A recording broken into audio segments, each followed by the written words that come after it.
Hi ಎಲ್ಲರಿಗೂನು welcome to Sona vlogs. ಈ ವ್ಲಾಗಲ್ಲಿ ನಾವು ಗೋಪಿನಾಥ್ ಬೆಟ್ಟದ ಮೇಲಿರುವಂಥ ಶ್ರೀ ಗೋವರ್ಧನಗಿರಿ ಲಕ್ಷ್ಮೀ ನರಸಿಂಹಸ್ವಾಮಿ ದೇವಸ್ಥಾನನ ವಿಸಿಟ್ ಮಾಡ್ಕೊಂಡು ಬರೋಣ. ಇದು ತುಂಬ ಹಳೆ ದೇವಸ್ಥಾನ. ಈ ದೇವಸ್ಥಾನದಲ್ಲಿ ಪೂಜೆ ಸಲ್ಲಿಸೋದಕ್ಕೆ ಸುತ್ತಮುತ್ತಲಲ್ಲಿರುವಂಥ ಹಳ್ಳಿ ಜನರೆಲ್ಲ ಮುಂಚೆ ಕಾಲ್ನಡಿಗೆಯಲ್ಲಿ ಬಂದು ಪೂಜೆ ಸಲ್ಲಿಸ್ತಿದ್ರು.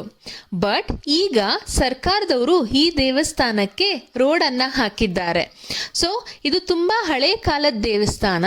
ಇಲ್ಲಿ ದೇವರನ್ನ ಪ್ರತಿಷ್ಠಾಪನೆ ಮಾಡಲಾಗಿಲ್ಲ. ಅದ್ರ ಬದಲು ದೇವರಿಲ್ಲಿ ಉದ್ಭವವಾಗಿದ್ದಾರೆ.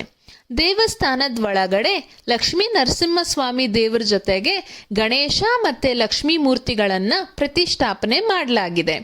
ಅದೇ ಥರ ಹೊರಗಡೆ ನಮಗೆ ನಾಗರಕಲ್ಲು ಮತ್ತು ಆಂಜನೇಯ ಸ್ವಾಮಿ ದೇವಸ್ಥಾನ ಮತ್ತು ನವಗ್ರಹಗಳು ಕೂಡ ಸಿಗುತ್ತೆ. ಈ ನಾಗರಕಲ್ಲು ದೇವಸ್ಥಾನದ ಹಿಂಭಾಗಕ್ಕೆ ಬರುತ್ತೆ. ಇದು ಕೂಡ ಯಾರು ಪ್ರತಿಷ್ಠಾಪನೆ ಮಾಡಿಲ್ಲ. ಇದು ಕೂಡ ಅದಷ್ಟೇ ಉದ್ಭವವಾಗಿರೋದು. ಇಲ್ಲಿ ದೇವರಂತೂ ನೋಡೋದಕ್ಕೆ ತುಂಬ ಚೆನ್ನಾಗಿ ಮತ್ತು ಡಿಫ್ರೆಂಟ್ ಆಗಿ ಕಾಣಿಸ್ತಾರೆ. ಈ ಬೆಟ್ಟದ ಮೇಲಿಂದ ಪ್ರಕೃತಿಯನ್ನು ನೋಡಬೇಕು ಅಂದರೆ ನಮಗೆ ನಂದಿ ಬೆಟ್ಟ, ಸ್ಕಂದಗಿರಿ ಮತ್ತು ಕೆಲವೊಂದು ಹಳ್ಳಿಗಳು ಕೂಡ ಕಾಣಿಸುತ್ತೆ. ಮುಂಜಾನೆ ಅಂತೂ ಈ ಪ್ರಕೃತಿಯನ್ನು ನೋಡೋದಕ್ಕೆ 2 ಕಣ್ಣು ಸಾಕಾಗೋದಿಲ್ಲ. ಈ ದೇವಸ್ಥಾನದ ಒಳಗಡೆ ನಮಗೆ ಕೆಲವೊಂದು ಕೆತ್ತನೆಗಳು ಕಾಣಿಸುತ್ತೆ. ಅದು ಒಂದು ಸ್ಟೋರಿಯನ್ನು ಕೂಡ ನಮಗೆ ಹೇಳುತ್ತೆ. ಅದಲ್ದಿರ ನಮಗೆ ಈ ದೇವಸ್ಥಾನದಲ್ಲಿ ಮದುವೆ ಮಾಡಲಿಕ್ಕೆ ಚೌಲ್ಟ್ರಿ ಫೆಸಿಲಿಟೀಸ್ ಕೂಡ ಇರುತ್ತೆ. ಅನ್ನದಾನ ಇದೆಲ್ಲನೂ ನಡೆಯುತ್ತೆ. ಬೆಳಗ್ಗೆ 6 ಗಂಟೆಯಿಂದ ಸಂಜೆ 5 ಗಂಟೆವರೆಗೂ ಇಲ್ಲಿ ಪೂಜೆಯನ್ನು ಸಲ್ಲಿಸ್ತಾರೆ.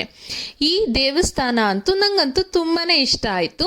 ಹಳೆ ಕಾಲದ ದೇವಸ್ಥಾನದಲ್ಲಿ ನಮಗೆಲ್ಲರಿಗೂ ಗೊತ್ತಿರೋ ಥರ ತುಂಬ ಪಾಸಿಟಿವ್ ಎನರ್ಜಿ ಜಾಸ್ತಿ ಇರತ್ತೆ. ಯಾರಾದರೂ ಈ ಸತಿ ಚಿಕ್ಕಬಳ್ಳಾಪುರನ ವಿಸಿಟ್ ಮಾಡೋರು ಒಂದು ಸತಿ ಈ ದೇವಸ್ಥಾನಕ್ಕೆ ವಿಸಿಟ್ ಮಾಡಿ. ನಿಮ್ಗೇನು ಅನಿಸುತ್ತೆ ಈ ದೇವಸ್ಥಾನದ ಬಗ್ಗೆ ಅಂತ ಕಮೆಂಟ್ ಮುಖಾಂತರ ನನಗೆ ಹೇಳಿ ತಿಳಿಸಿ. Thank you for watching.